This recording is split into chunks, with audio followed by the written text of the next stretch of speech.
Circuit 42 would like to thank Pop Culture Paradise, Toy Anxiety, the Spawn Point Gamers Lounge, and Dragon's Lair San Antonio.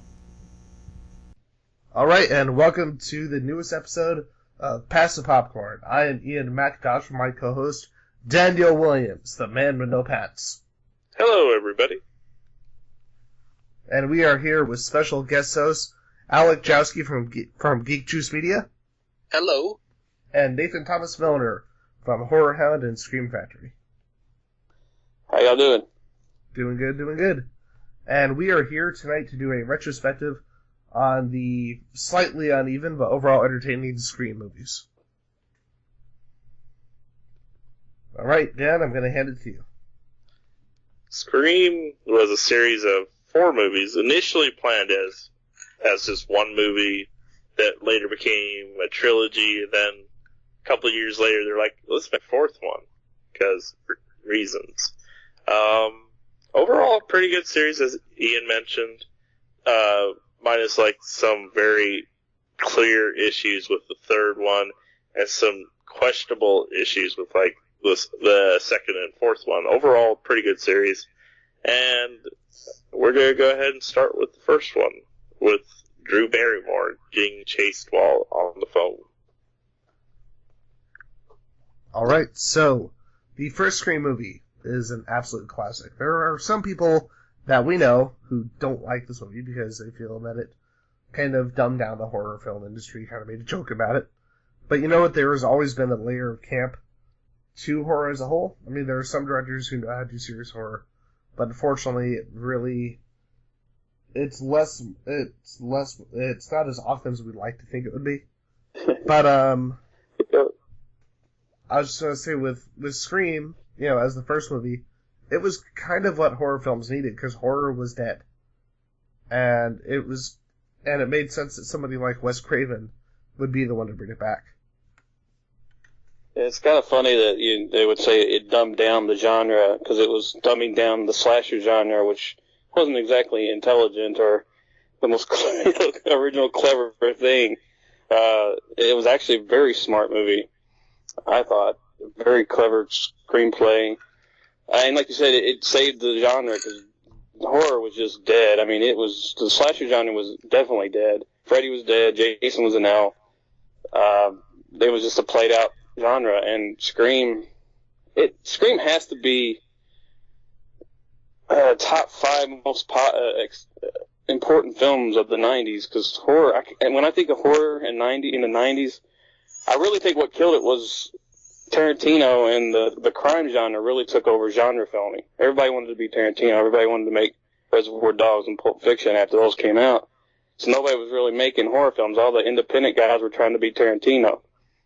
And I think that's what kind of lulled horror for a while, was that nobody was thinking about it. It's actually kind of interesting, though. Like, Wes Craven actually made this film, and then around the same time he made New Nightmare, and that was obviously one of his worst films that he created at the same time. So, like, I'm going to choke the life out of you. I don't know about I love how the whole room is ready to stab Dan in the face. I really liked New Nightmare. In fact, the fact that it was meta before Scream made meta the new thing. That's one thing about New Nightmare. But Scream, it's great on its own merits. It's just unfortunate that the entire horror genre for a long time was copy Scream. Oh, yes. There was so many copies, like I Know What You Did Last Summer, but that was also from the same producers, if I'm not mistaken. Oh, yeah. Producers produce a lot. Kevin wrote that one, too. He wrote Scream, and he wrote I Know What You Did Last Summer. Yeah. Wow, because Last Summer was just so inferior that I wouldn't even think it was by the same person. Well, it's probably because it's not Wes Craven directing either. But sure. It was based, Kevin Williamson wrote the screenplay. It was based on a young adult's novel. A much more PG story. I think it was the same title. This woman, she had written a bunch of, like, scary young adult fiction. And that was a book that he had loved growing up as a kid, as a teenager, reading. And he adapted it and made it a little more violent and darker. But yeah, it did. That's the thing. Everybody calls it the WB horror genre or the era, and I agree. And I think that just happens with everything. If you looked at every horror film that's come out since Scream, that's popular, everybody follows suit, and it tarnishes that original film. Scream, Blair Witch Project, Paranormal Activity, Saw, everything just copied those films, and through that, those films became hated and loathed, and they ruined the genre. But they didn't ruin it. I mean, just Hollywood ruined it by putting out cheaper, crappier versions of them over and over and over. It kind of falls in the idea of, like, you show somebody the movie that started all of the cliches, and then they watch the movie and they're like, this is so cliche! And then it's like, no, when this movie came out, no, it wasn't. Yeah. Well, it's like kids today will watch Texas Chainsaw Massacre, and they have no way to gauge how impactful that was to someone from my generation, where we had never seen anything like that before. Now, it's been mimicked and copied, 30, 40, 50 times, and now it's like it's not a shock, it doesn't bother them, and they just can't understand how it shook the world when they saw stuff like The Exorcist, and because it was just, nobody was ready for that stuff at that time. Now, it takes a whole lot for anyone to get shaken or scared. And Scream, that's one of the most entertaining films I've ever seen. I mean, it really, it brought that genre back that was missing. And I remember seeing it Christmas Day at midnight screening, and I walked out of that theater at like 2 a.m. just energized. Yeah, it came out when I was in high school, and everybody talked about it. Everyone was like, you gotta go see this movie. I was now, the thing is, I didn't see it in theaters. And it's funny, like, any one of you will probably be shocked to know this. I didn't really start watching horror movies till I was like 13. Like, I got a job at a video store. I got a job at Hollywood Video back when that was a thing. And Hollywood Video always actually had a really good horror selection. So I took advantage of that, and I just started watching all these classic horror movies for free. And I kind of built up my entire horror education in, like, my junior and senior years of high school. But when I saw Scream, I watched it without being very exposed to a whole lot of other horror films. And so for me, I wasn't catching the references. I wasn't catching little tributes. The only other movie in the horror genre I had seen previously was Halloween. And this movie scared the shit out of me, I'm not gonna lie. Like, the opening, I was not comfortable with the opening at all. Because of the fact that I had really never been exposed to anything like that. It was an amazing opening. People who downplay how scary and how well done Scream is are just ridiculous, because it is a scary film. I mean, we see Drew Barrymore hanging from a tree, gutted with her guts pouring out. I mean, who expected that? And not only does she die, she dies in that manner. And it was completely like, holy shit. Like, as soon as you watch it, like, oh, what am I going to see in this movie? And yeah, it was funny. It was a fun, entertaining movie. But when Wes pours on the tension and the suspense and the killings and everything, it's frightening if you allow it to be. But I think, it's just gotten to that. People, like you said, when it came out, everybody talked about it. Everybody loved it. Now it's cooler to say, yeah, Scream sucks. It's PG horror. It's what kills the genre. And it's true in some ways, because everybody started copying that, and Hollywood started not dumbing down, but just watering down everything to, get the bigger name stars, the young hot teenage stars. Yeah, Scream was written very well, and it was directed by a really good director. The sequels, they started getting a little looser and funner with them. Well, that's one thing I've rewatched. Yeah, go ahead. I was just going to say, before you move on to the sequels, we definitely want to get a little more input from Dan and Alex before we move on. Well, the other thing I'm going to say about Scream, though, one thing that I really appreciate about it, it's one of those things, because when it came out, Drew Barrymore was billed as the star. She was on all the posters. She was the one that was featured in the trailers, and she dies right off the bat. So that had its own shock value to it. Wasn't it supposed to be like her comeback type thing after, all the drug situation? It still was her comeback, too. Yeah, I mean, she had come back a little bit. She had done, like, Bad Girls and a few other little things. But, like, she was the movie star of the film. And I believe that she was up for Sydney. And it was Drew that told Wes I should play Casey because nobody will expect me to die in the beginning of the movie. She was going to, the whole Janet Leigh thing. And she was right. I mean, I think that was Drew's call.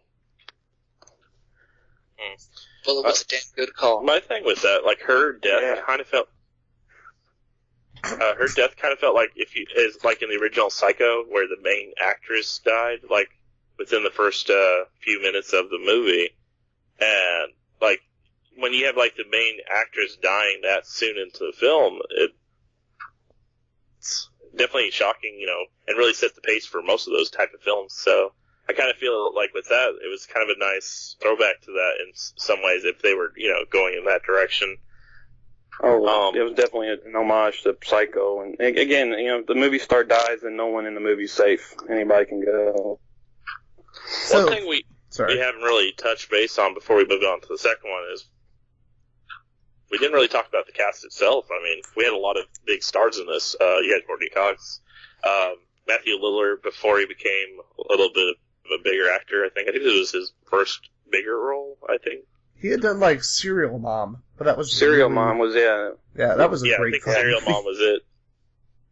And then, and people talked about how it was a... Oh, sorry.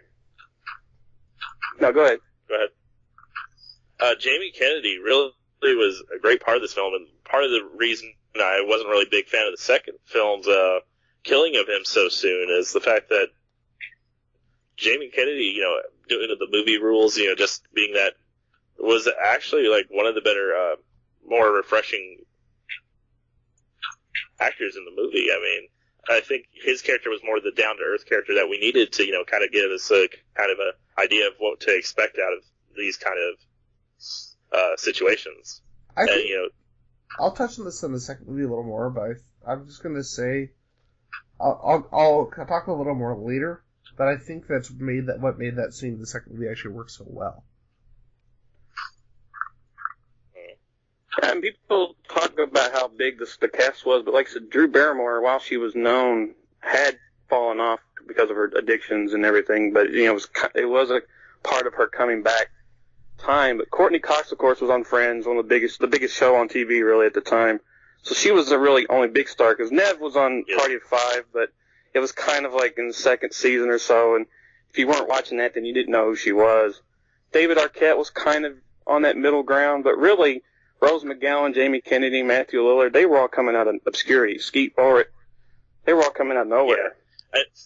And nobody was on the WB either. Everybody called it WB. It's like none of the people on screen were on the WB. I mean, I'm not sure how many of you have seen Scary Movie, but David Arquette, the way he's portrayed in Scary Movie, that is exactly how I felt about the first movie. They made him like a complete simpleton. Doofy! It was so annoying, which is why in the second movie it was a little less retarded the way that they portrayed his character. Like his sister belittling him in front of like the entire police force and everything. I was like, you're supposed to be the deputy, and everybody treats you like crap, and you act like an idiot. And it's like, Scary Movie kind of captured this scene perfectly with the whole doofy thing. It was funny. It's been a long time. The original title of the movie was Scary Movie, and from what I understand, it was supposed to be more of a comedy, but Wes, and again, it's been 20 years, so forgive me, but like Wes, from what I understood, read the script and told Kevin, your movie's scary. So I think Wes brought more of the scary part of Scream than was originally intended for it. So the whole Dewey thing and Randy and everybody being really funny. I mean, because when I remember looking back, like that Matthew Lillard, Jamie Kennedy scene in the video store was always one of my favorites. When he's just flipping out, talking about prom night, and Matthew's responses to him. It was just a comedy gold, really. So hey, what's that movie with E.T.'s mom? Sorry, I was gonna say, hey, what's that movie? What was that movie with E.T.'s mom? That's a Howling. It's in horror. D. Wallace. No, that was the line for the movie. Someone walks by him in the video store. Hey, do you have that scary movie at D-Walt with E.T.'s mom? And he just says, The Howling, it's an H. Yeah. Yeah, I actually hadn't gotten a chance to actually see Prom Night till recently. Very good flick. And very underrated. So, one thing that I wanted to two things I wanted to touch on for this movie before we move on to Scream 2. The ending and how perfectly set up that twist is in the end. And the fact that this was actually Kevin Williamson's first screenplay. Oh, with that ending, because the whole time I was watching it, I was still stuck in, like, mystery rules, trying to figure out who the killer is, and then, oh, there's two of them, OMG! It blew my mind for a moment. I did like the whole whodunit style that they go with every movie. It kind of makes you sit there and guess, who did it and stuff, type of thing. Especially like when you're watching it in the theater. And they give you all these red herrings along the way. Oh, like, man. he has the same boots, and it's a cell phone. That's pretty well done as a mystery, too. It's brilliantly done and crafted. Like, you watch it, I mean, you watch the original film and you're like, oh, they're telling us right now it's Billy Loomis. And then 5 minutes down the road, you're like, well, maybe it isn't Billy Loomis. And it makes you second guess. Like you said, it makes everyone. I just rewatched Scream 4. I hadn't seen it since I saw it in theaters. Just watched it this afternoon. And it's, to me, the strongest since the first one. And it does the same thing. It constantly makes everyone look guilty with just little bitty touches and subtle details. I did notice, like, at one point, if you check out the cop's shoes, the sheriff, he actually has the same shoes as the killer. So they kind of, like, try to imply that he's the killer. Of course, the whole thing with Cotton, since he's in jail for the murder of her mom and all that, so he's another suspect. So it definitely kept it up in the air, like, who it actually was. So, with that, do you guys want to move on to Scream 2? I'm fine with that. Alright, so, Scream 2, I like this movie simply because it opens up with all the elements of a sequel, and then it immediately, like with the first movie, it immediately says, yeah, this is what sequels do, but by doing that, it allowed it to twist our ear just a little bit. Problem is, I won't say, of course, what happens yet in the ending, but the ending tried too hard to do what the first movie did, but with none of the foreshadowing and none of the cleverness. But, so let's start. What do you guys think of Scream 2? I have problems with Scream 2. I like that the way Scream was meta about horror, Scream 2 does that with sequels. It talks about this is what happens in a sequel, and it gives the rules for sequels, and it kind of stays pretty consistent with the rules that it sets. But the story itself, I didn't much care for, especially the ending. It felt Deus Ex Machina at the end. Oh God, yes. Yeah, like him, I was just like very disappointed in some of the aspects of film. Like overall, it was an okay film, but there was definitely a lot of problems going into this. Like honestly, I felt like the final scene should have been more like the battle scene on the theater. Kind of like more to give us more of a pull for the ending. Then let's just have this conversation on stage since she's we all. They addressed the whole theater major thing, so you would think they would try to do more with that, and instead they were just like, we're just going to have this discussion on stage and all this because this happened and that happened, blah, blah, blah, blah. The only thing that really saves that scene, in my opinion, is that Liev Schreiber, in that scene, he never acts like he's in a horror film. Like, his performance sounds like a real performance, is really strong, especially compared to the actress who plays Billy's mom, who is fucking terrible. It's Jackie. She's like a cartoon. It's like, I'm the killer. It's like, calm down. It's okay, we get Roseanne, it. I take it. Oh, I remember her from Roseanne. She was bad in that too. Oh no, she was good on Roseanne. No, okay, maybe she was good there, and then just like mutated into like this bad acting pile of goop. I did like she was the movie just club terrible thing, in Scream 2. so that was pretty hilarious. Oh, you mean no, we're in Scream 2. This is the film school. Yeah, in the film school they had the whole debate on like, is some sequels better than the original, and like And actually, Randy's actually arguing against it compared to usually being for it type thing. One thing I wanted to touch on before we move on to the next element of the movie is the cast. The cast of the blink and you miss it, dazed and confused level cast of people who get huge later. Like Jada Pinkett Smith, who was Jerry O'Connell. She was basically known for being married to Will Smith. And that was about it at the time. But then you get Omar Epps House. What was she? She was on a TV show, wasn't she? Wasn't she on Different World or something? Yeah, but she was kind of known at the time. But she wasn't a movie name yet. This is they weren't big movie names. But yeah, it definitely brought out a bigger star-studded cast. I think that's what it became. It turned into an event, and that's what kills these movies. Well, they weren't even really stars at the time. Heather Graham who can we get? Who can we get some popular stars? Sarah Michelle Gellar wasn't a name. Timothy Oliphant, she had done a couple. A very bland Jerry O'Connell was it. Gellar had done 6 seasons of Buffy, 6 episodes of Buffy at the time, and then Timothy Oliphant. Jerry O'Connell had just come off of Jerry Maguire. Yep. Was this around the time of Sliders or this before? This was right at the beginning of Sliders. I think it was season 2. Gotcha. And then Timothy Oliphant from he was new. He hadn't really done anything. And then Portia de Rossi. And it's and then and Luke Wilson. It's this cast of ridiculousness, and none of them had really become stars at the time, and it was kind of that Dazed and Confused effect to it.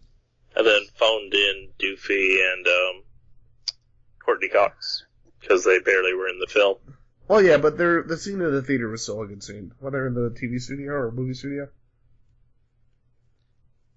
There's 2 things I really like about Scream 2. I do like the beginning, and I do like the whole idea of staff and a movie being based off of actual events, because this stuff does happen, and of course it gets exploited and turned around. And I really love one of the most tense scenes I've ever seen in a horror film is the scene with her and Elise Neal in the cop car when they crash and the killer's passed out and they're trying to get across from him and they're having to cross in front of him. It's a great scene. But yeah, I think it's just sophomore.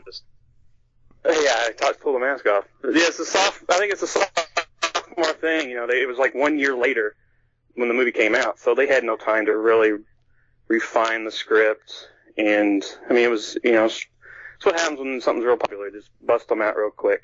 Yeah, it definitely does feel rushed. There's actually 2 endings. One is where with the situation with Codden at the end. One being that he kills Sydney in one variation, and of course the movie version. Apparently, it went in a whole. Go ahead. I was going to say, apparently, according to the commentary, the reason they did this was because when the movie theater was actually one of the first scenes shot, which is crazy when you consider how elaborate the movie theater scene is. And they told the actors, you can't talk about this. You cannot put anything out on this scene. But you try to control a bunch of, late teen, early 20-something extras in the movie.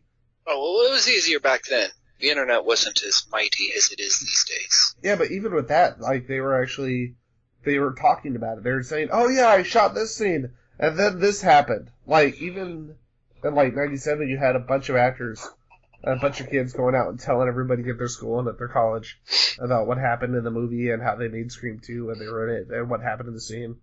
And that's part of the reason they did this. Yeah, I forgot about that. That's right. It did get out that 2 of the killers were online, or not online, internet. I remember the internet getting really big when Blair Witch came out. Yeah. That's when people, and that was 2 years later. So, but the internet was there, but yeah. From what I understood, they had to rewrite the huge sections of the script because of the leaks, and that really shows in this actual execution of the second film.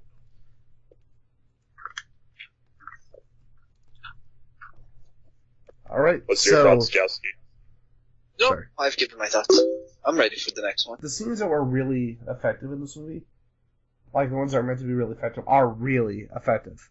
The scene on at the commons, the campus commons, the scene in the theater, and the scene, like you said, during the car accident. Now, the campus commons scene is a scene that divides a whole lot of people, especially on here, because nobody wanted, unlike nowadays. I just totally blanked on the actor's name because he hasn't done anything of worth since Scream. What's that? Randy. What scene are we talking? Jamie Kennedy? Yeah, we're talking about Jamie Kennedy. Malibu's Most Wanted, Jamie Kennedy. Didn't he have that TV show where he did pranks and stuff too? Oh, the worst TV show of all time. The only good thing about that was Jeff Goldblum coming on that show for a whole minute. But you have that scene where they mentioned this on the commentary too. It's shot in the middle of the day. It's shot during what should be the safest scene, and the favorite character is Randy. So you don't even expect anyone to get killed in that scene. You expect it to be one of those teasers. Oh, look, the killer's out there. But don't worry, nothing will happen. Because it's in the day, and these are all fan favorite characters. Especially Randy. If anything, like, we didn't know that Dewey's death was going to be a tease in every single movie. So if anything, we would expect someone like Dewey to die over Randy. So when he's not just killed, like brutally killed, but also killed in the middle of the day, that scene is really fucking effective. It made a lot of people like me and you guys mad, but I think the fact that it elicited such a strong response speaks on the strength of it. Yeah.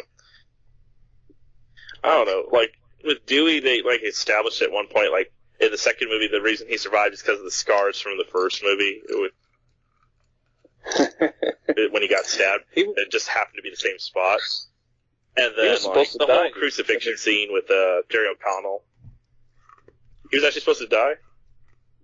Dewey was supposed to die in the first movie. And and I think Wes just really liked him. Likable enough they kept him for the... Yeah. Yeah. I'm really glad he did that. I think once they started that relationship with him and Gail, they realized that was going to be a carry-on theme that they could get through the third one. So Randy really was the expendable one. He's the kind of character that probably usually wouldn't, survive the first one either. So, if you got to go between the four survivors, Randy kind of is one of the expendable ones, even if people liked him a lot. Yeah, they did. Sorry. I just wish that, honestly, I think the movie could have been 30 minutes shorter, just by getting rid of Jerry O'Connell and Sarah Michelle Gellar's part, because they really weren't that needed. What was that? Yeah, those scenes are just tossed in to beef up the violence and the gore, and make another boyfriend as the red herring again. Yeah, while it worked in the first movie, definitely didn't work in this one. It's like, I couldn't believe Jerry O'Connell was the killer even for a second. And he was very bland. Well, the thing is about Jerry O'Connell, the problem with O'Connell is that he comes across as so nice. You know what I mean? Yeah. Like, even when he plays, like, for anyone who saw the Piranha remake, even when he plays a sleazy dude, you kind of still like him, because he's so ridiculous in it. And I think casting somebody like that and trying to use him as a red herring, wannabe Johnny Depp, aka Skeet Ulrich, he looks like he could just go off and kill someone, maybe because he realized he wasn't Johnny Depp. But same with Oliphant looks that way too. Exactly, Timothy Oliphant. Yeah. Except unlike Skeet Ulrich, he's doing the work. And, poor Skeet Ulrich. But, with Jerry O'Connell, like, I really didn't think he was that bad in the movie. I just think they should have cut that fucking song when he tries to sing. If they had cut that, I think no one would have a problem with him. At all. No, that song was very integral to the movie. You're a liar! But he gave her his frat ring. It was so integral to the film. It was so integral that they just show it in the third movie and don't even talk about it. She wears it in the third movie, yeah. So, speaking of the third movie, we all like Freddy Krueger, but does anybody here like Aaron Krueger? No. No, we don't. The answer because is he always wrote Scream no. 3. This is what happens when getting... Now, here's the thing for you audiences today who are exposed to Kevin Williamson's television work. This was a weird time where taking Kevin Williamson out of your project was a bad thing. It was a weird fucking time. It was like the late 90s, early 2000s. No one knew what the hell was going on. Yep. But, yeah, let's talk about Scream 3. Who wants to go first? Fuck this movie!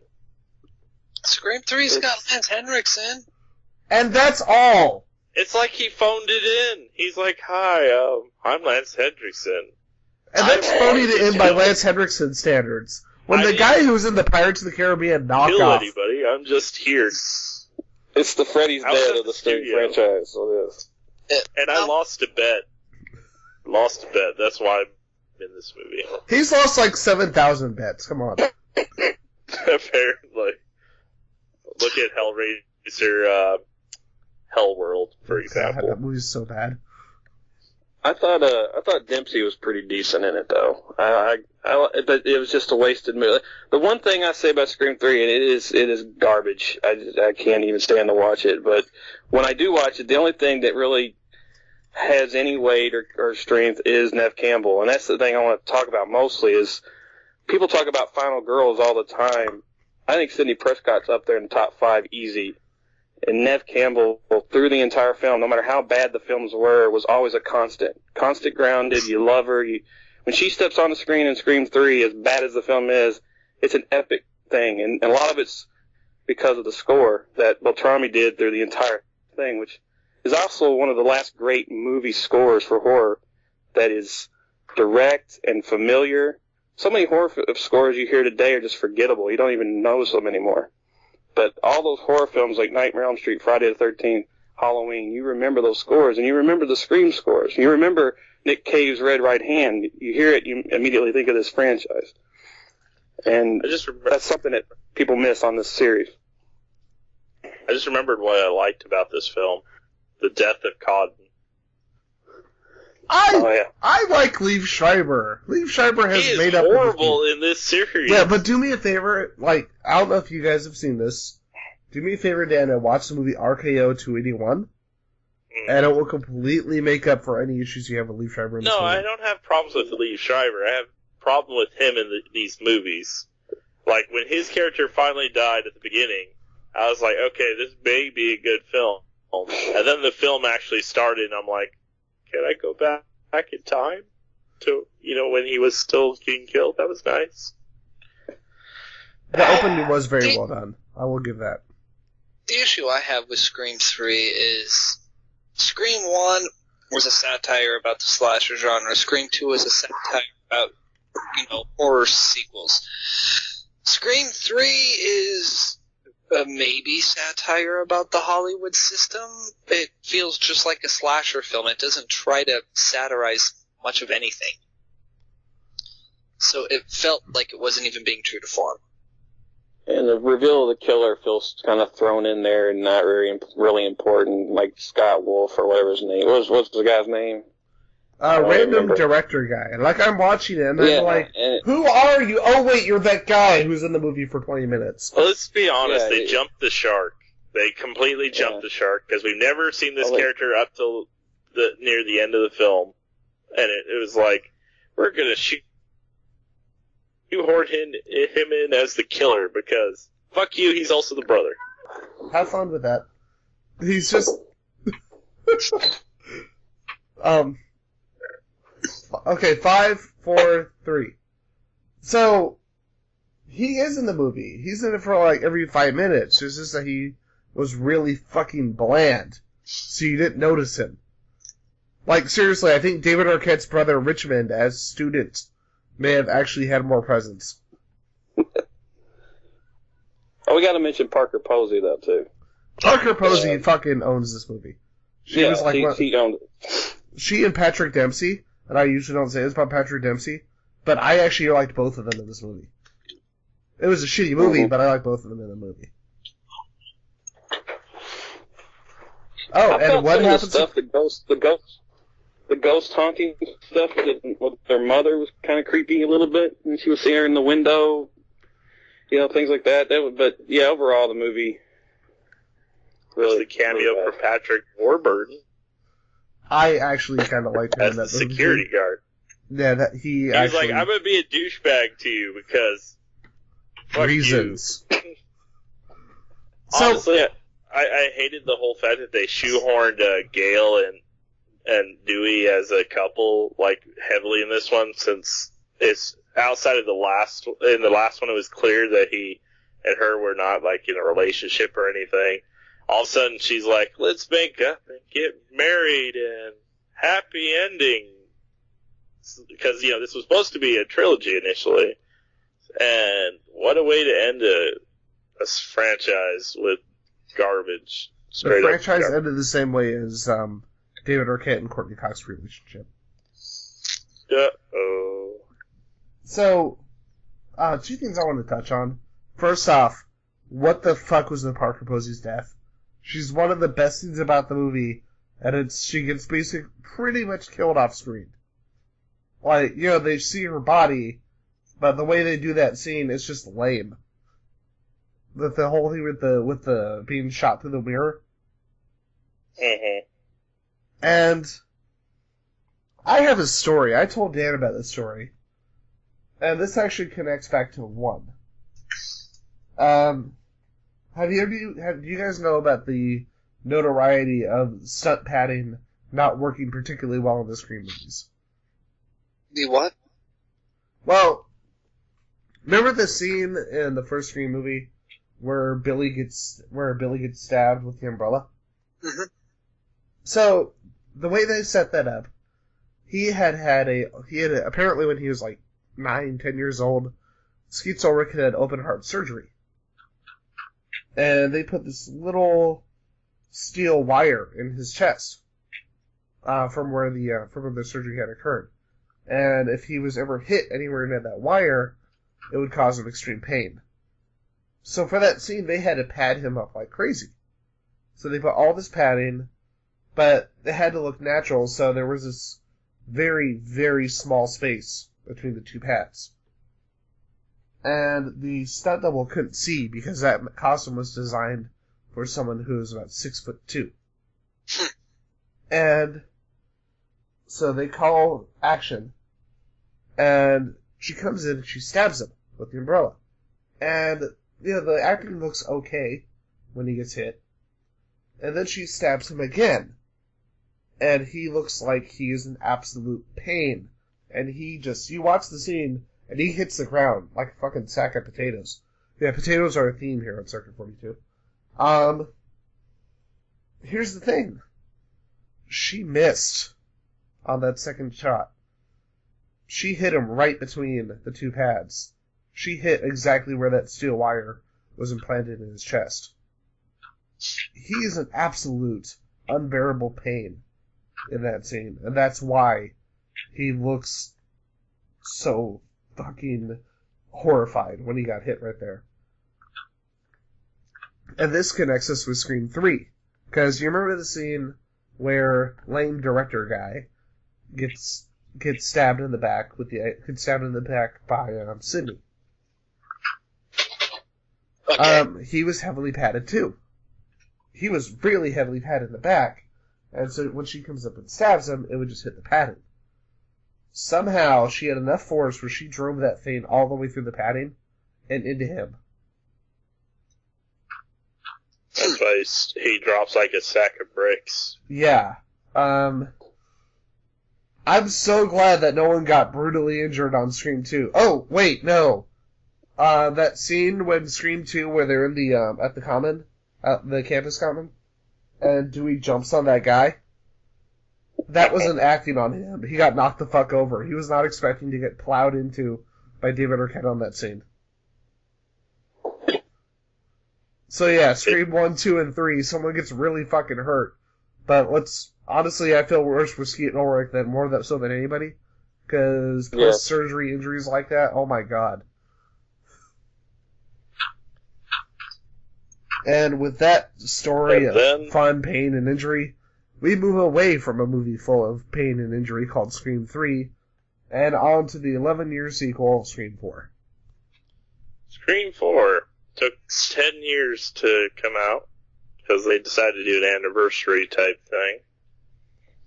Even though the original was supposed to be a trilogy, they decided, let's do one more with a new generation. And it became so much better because of it, especially after the third movie. Yes, for the most part, it was definitely better. Scroforum. That's the best poster ever. And I love how they just don't acknowledge it on the Blu-ray cover. It's like, nope, just call it Scream 4. Scroforum, that just sounds silly. It's like that movie, 7-7. There's like 7, so where's 6, 5, 4, 3, 2, and 1? I feel like these movies are missing. I'm gonna stab you in the face. Yes. I apologize. Alright, so who wants to start first on Scream 4? Well, I don't like Scream 4. And you need to talk first. Yeah, I could not. Courtney Cox's character feels stupid. She's like, what is webcam? When she should know better. A lot of stuff, it felt so contrived to me. It felt still unnecessary.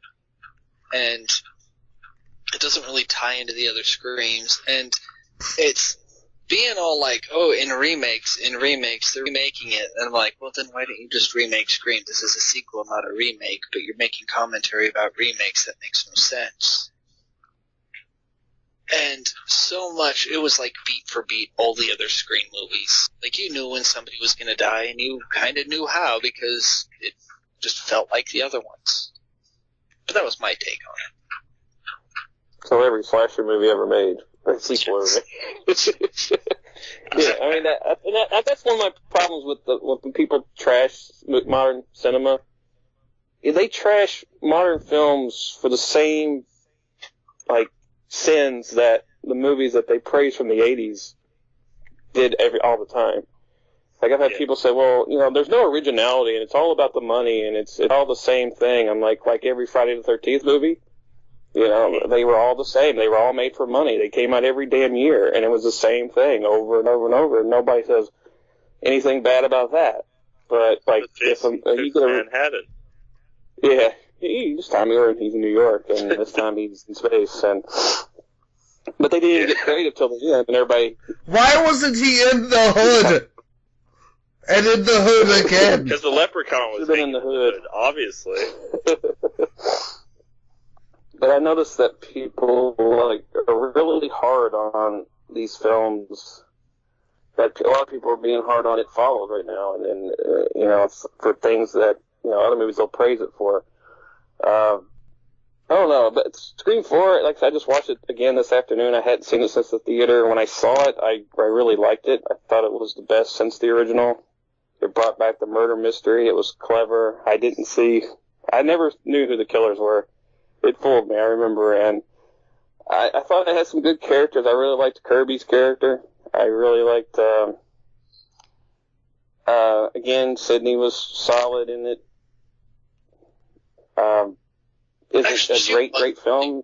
She was decent in it because her character was basically, I've done this. Like, she did not panic at all, no matter what was going on. Yeah. She was incredibly level-headed and had good reason to be. She gave me I love that about it. She's a charge. She gave me a vibe like that she was gonna be the killer, like maybe like some split personality disorder. Because, like, when she goes up the stairs with her niece, which we don't know at the time, her role in the thing, she acts like she didn't know what was going on or anything. And I kind of was, like, getting this vibe, like, maybe they're going for Cindy's the killer because split personality, or she's just, like, broken because of the previous films. So I was like, maybe they're going with that route. But when they didn't do that, the ending definitely irritated me, and I do have to agree with Jowski a little bit on some of the things, like Gale and the computers is like, what is internet? What is webcam? I can't know typing!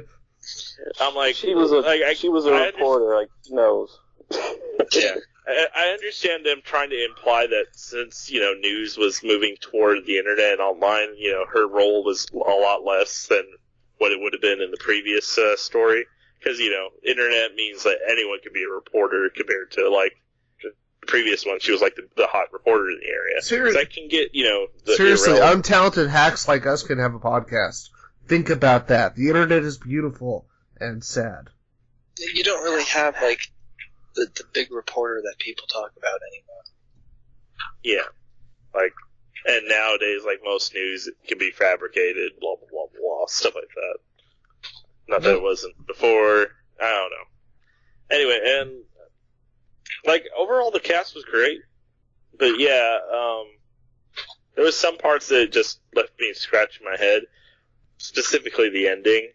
It was just, like, left field.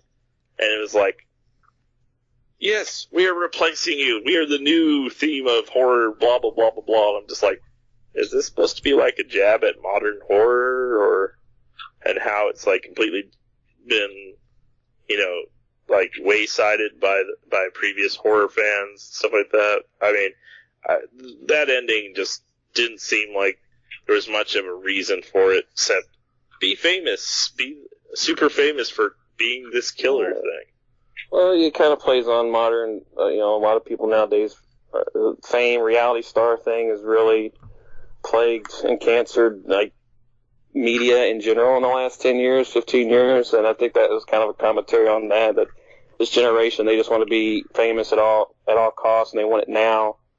Yeah. And, murdering all these people, it was just jealousy and a desire to be famous, as famous as her, as her aunt who, didn't want that. She didn't want this fame. She didn't,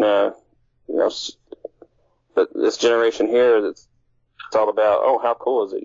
You're famous. Come over and be a guest at our podcast, and we're going to be famous. It was all, all of them were trying to be somebody in the media, and it's, again, commentary on, yes, podcasts and YouTube channels and Vines and all this, where everybody's just putting themselves out there, and everybody thinks they're going to be a celebrity and a star nowadays.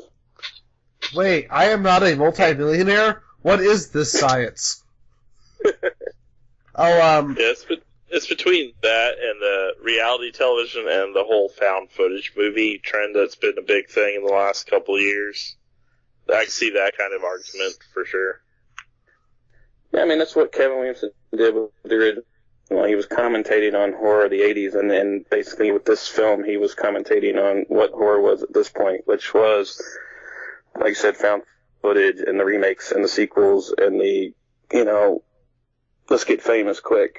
Everybody thinks they're going to make the next big thing and be the next big, the situation in the Kim Kardashians of the world. I'm going to touch on, in my opinion, the two strongest scenes and the two weakest scenes in this movie. Two strongest scenes in the movie are the scene with the killer in the closet, which is incredibly intense and actually really disturbing the way they play it out. Mm-hmm. And the other scene, for me, is the scene where Charlie kills Kirby. Because you like those characters. Like, for me, Rory Culkin and Hayden Panettiere were, like, two of the best scenes about the movie.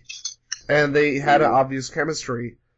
And that scene where he murders her is disturbing.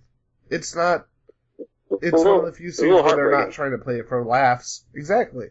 They're not trying to make a joke out of it. It's a really dark, really sad scene.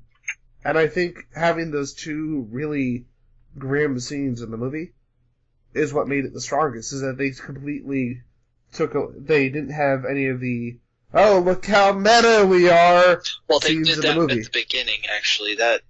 The beginning really irritated me, because it That was like actually, sorry. 3 false starts before the movie I was actually... going to say that was one of my two weakest scenes, is that beginning.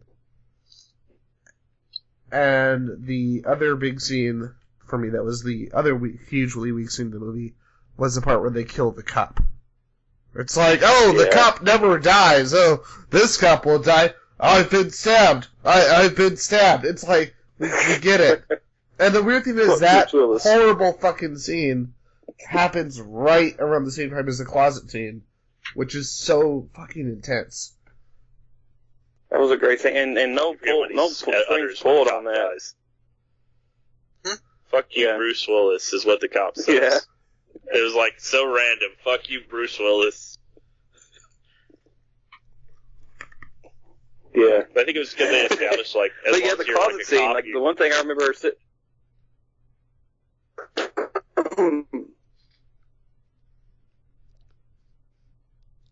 Nathan? Yeah.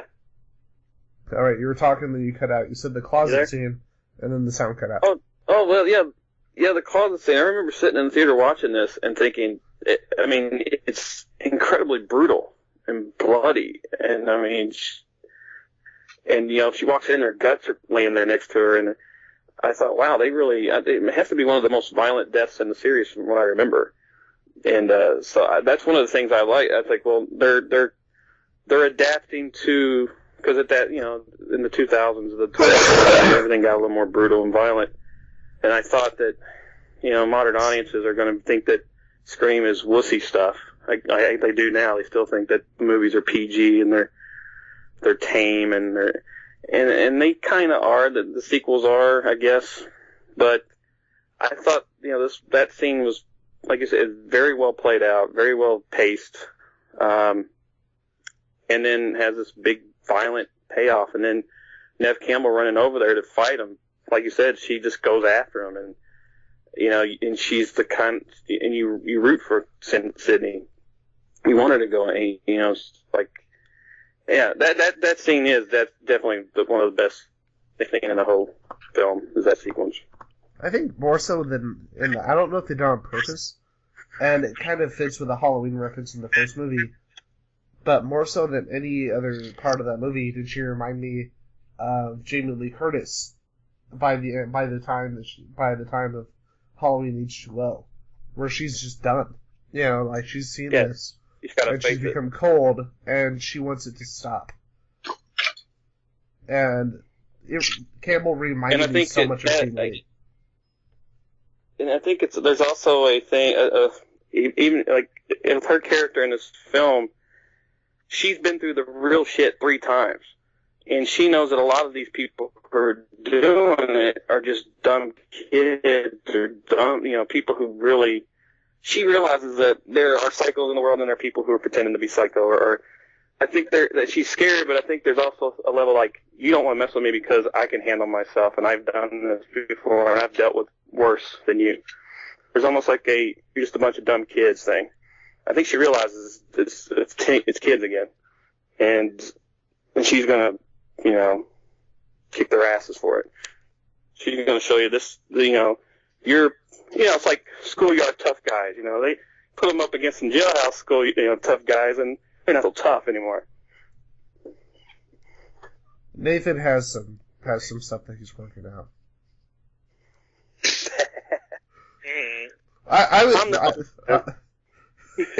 Nathan just lost my high school. You guys beat the crap out of that kid? Yeah. Well, I'm gonna beat the shit out of you with a shovel. No! It's like we get this news. Nathan, horror artist Nathan Thomas Milliner has been arrested after attempting to assault a high school bully with a shovel. Most people just think he's awesome now. I'm saying if you watch the movie, if you really watch that, she is kind of like, like you said, she's been through this shit. She knows what and I think she realizes she's not a victim anymore. She won't be a victim. She won't play into their game. In the whole film, it kind of feels that way. She will refuse to be a victim again. All right. So with that, does anyone else have anything to say about Halloween 4? Halloween 4? Halloween 4 is an awesome Halloween movie, 4. actually. I want to watch that movie now. Okay, does anyone else have anything to say? Have anything else to say about Scream 4 before we wrap up the show? No, I'm good. There's 4 Screams. And that was the end. Scream again! I think so. There'll be a 5th one.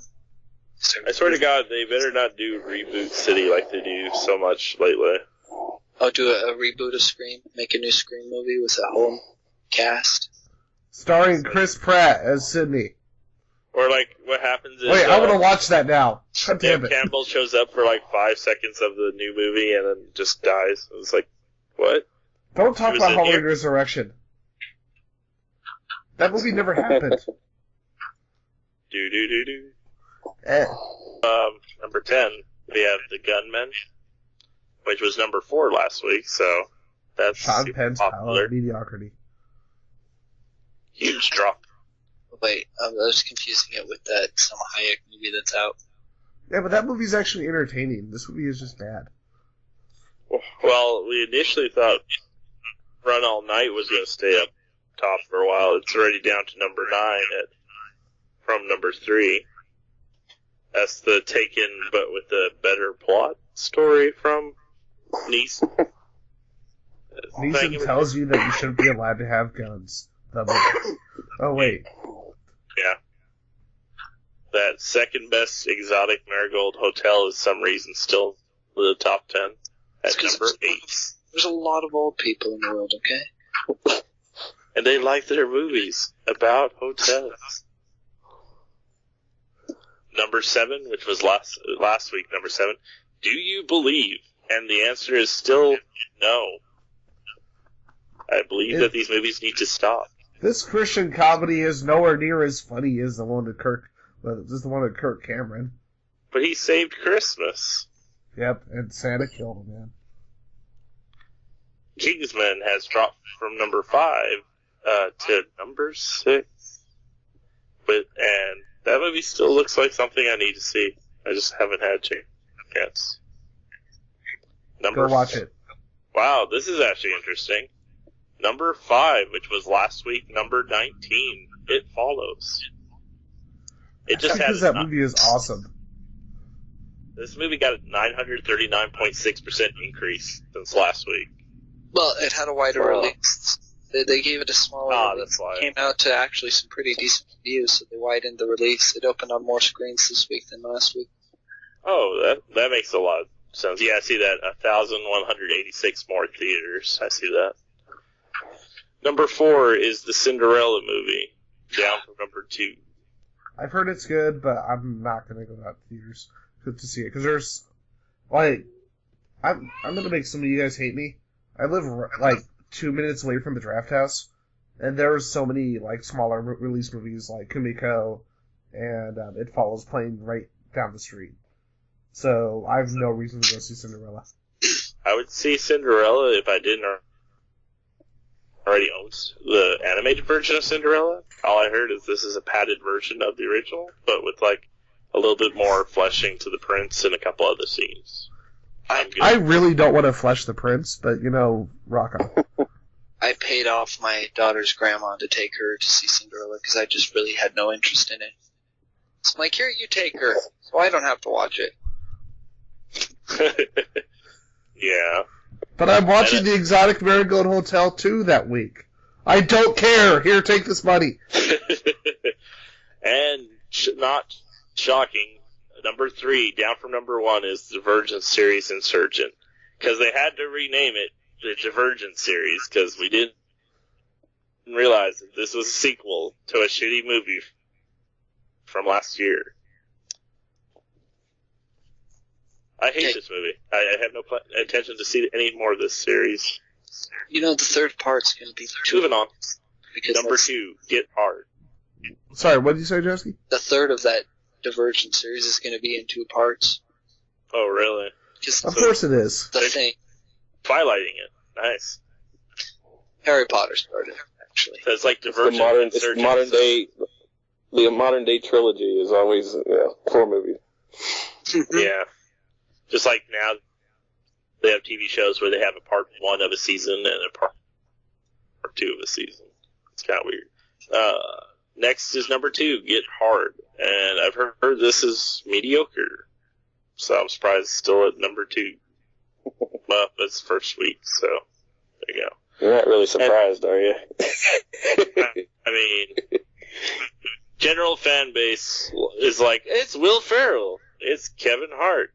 Kevin Hart plays in movies that are horrible. We're still gonna watch it because it's freaking Will Ferrell.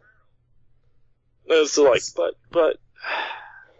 Can't Kevin Hart just do what what's that comedian? Fluffy. Do what Fluffy does and just release your stand-up in theaters, because it's a lot better that way. Yeah. And then number one is a movie I haven't heard much about, Home. I don't know what Home is. DreamWorks animated film. Oh god, that piece of shit with fucking the flying car thingy. No, Home is that movie with fucking Sheldon playing the CGI version of Sheldon. Yeah, basically. Somebody doesn't like Big Bang Theory, I'm taking. It is the Big Bang Theory is the poor man's community. It's a good show. Another movie I'm definitely not looking forward to now that I mentioned Kevin Hart, Pixels, which looked good at first, and then I saw Adam Sandler, and then Mr. Mall Cop himself, and I was like, yep, skipping Pixels. I don't care how many video game characters you cram into that movie. Kevin James probably can do some good work. Don't just judge him by Mall Cop. Kevin James. Yeah. I liked King. I'm not just judging him by that. I'm judging him by Grown Ups. I'm judging him by Grown Ups 2. I'm judging him by any other movie he's been in. Fuck that guy. Fuck Adam Sandler. Fuck Pixels. Does anybody else want to see Kevin James play a serial killer? How would that even work? It's like... Would it chase you? No, it's just a spin-off. What was the big horror movie we were talking about earlier? The one that just came out. It Follows? Yeah, it's a spin-off of It Follows, because that's pretty much the only thing that he could be intimidating doing. It's like, oh no, he's slowly walking towards us. He's actually running. Oh! He's running towards us! Nothing against the guy. I'm sure he has his moments. And I did like him in King of Queens for a whole minute. But overall, his movie career, ugh. And Adam Sandler killed his career so many years ago. Yeah. Okay, so, after that... So, Blu-rays. This is a really awesome week for Blu-rays. This coming Tuesday, you get Foo Fighters' Sonic Highways, their newest concert release. We get A Most Violent Year. For any Archer and Burt Reynolds fans, we get Hooper and Sharky's Machine. We get the Invaders from Mars from Little Company that one of our guest hosts is familiar with, Nathan. They didn't let me draw it, so, So sons of bitches! If anyone is listening from this, we did call them sons of bitches. That was some swap gas. Yeah. Because swamp gas works that way. Alright. Away from the swamp gas. Silent Running. The Voices with Ryan Reynolds. A movie which, if you haven't seen, holy shit. This movie is fucking disturbing. Fucking terrifying. He is amazing in this movie. If you haven't seen The Voices, just go buy The Voices the day that it comes out. Just buy it. It's coming to Silent Running release, like, what's the Silent Running release? Is it like a special edition or something? No, it's just hidden Blu-ray. It's just a standard release. Just the Blu-ray? Oh, crap. You get an anime I haven't heard of called Tokyo Ravens. Empire Records is hitting Blu-ray. Now, I know... That's cool. I like that movie too, but I know a lot of people are divided on it. Detroit Rock City, a movie which I equal parts love and hate. Because I loved it when I saw it, and then I tried rewatching it. And I'm like, yeah, that was really dumb. Now, you guys, I'm assuming you guys are all fans of The Raid, right? I like The Raid. Yeah. The new movie by the director of The Raid and Raid 2 is coming out called Killers. Oh, sweet. I've heard good things about that one. And then there's a couple of smaller releases. Arrow is going to be putting out Massacre Gun. And with that, we are... Black Butler, don't care. And with Black Butler, don't care, we have reached the last of the major releases for this week. Is Black Butler that one where... The guy with the black butler? No, that's not Desmond Pfeiffer, you son of a bitch. The one with Who's what's... where he was the butler at the White House? No, that's Desmond Pfeiffer. I love how all three of us made a Desmond Pfeiffer reference. This is like the most press that show has gotten in years. Wait. Oh god, I can't remember the name of the movie now. The movie about the guy who works for Abraham Lincoln, and then they have all the different presidents. That when I first time I saw it, I thought it was like a Desmond Pfeiffer movie, and I'm like, no. Forrest Whitaker. Lincoln Zombie Killer? Yeah, the Forrest Whitaker one. Abraham Lincoln Vampire Killer? No. This was a good movie. Yeah, the Black Butler. Yeah, the Black Butler. Yeah, that's what he was talking about. Yes, We've gone full circle. The homoerotic anime, The Black Butler, is starring Forrest Whitaker. It's like, Forrest, no one wants to see you with another man or a woman. Please stop that. No, don't say that. Crying game. Crying game. People cried, man. And they were playing games, like especially Forrest Whitaker. That, you know what would have been funny? If they didn't tell him that the other actor was actually a guy. And that they just go through all those scenes.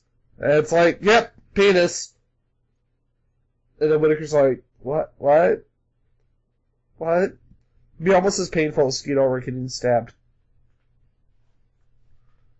Alright, so with that... Oh, and also... a movie that sounds like it should be a porn, but isn't. An old movie called The Seven Magnificent Deadly Sins. No, Magnificent Seven Deadly Sins. And the cover makes it look like it should be like a porn for the 1950s, and unfortunately it's not. So with that, I can talk today. So with that, let's wrap up the show. My name again was Daniel, and fuck Kevin James. My name is Ian McIntosh, and Black Butler, starring Forrest Whitaker as Desmond Pfeiffer. Oh, I was supposed to say, I'm Alex Jowski. Have a good night. Jowski! And Nathan Thomas Milliner from Screensaver. Out. And before we close up the show, where can you be found, Alex Jowski and Nathan Thomas Milliner? Oh, I'm at juicemedia.com. Just Google my name. You'll find something. I don't want to put enough effort into that. Just Google it. They go online. Google it. It's like, why is this full of elderly naked men? Oh god, that's the wrong Nathan Thomas Milliner! Someone walking around like, you should know my name. You should be able to Google me on any time of day and know who I am. Oh god, what was the line from Anchorman? I'm pretty big. I'm not gonna give you a... Huh? I'm pretty big. You big guy. Just saying. Check me out on Google. Alright, and with that, Dan, I will hand the show over to you to close up the show. Thank you for tuning in to another episode of Circuit 42. Today we talked about Scream. Yeah, but what Circuit 42 series is this, Dan? The Scream series. Pass the Popcorn? The name of the show that you came up with? Yeah, I was getting there. Come on.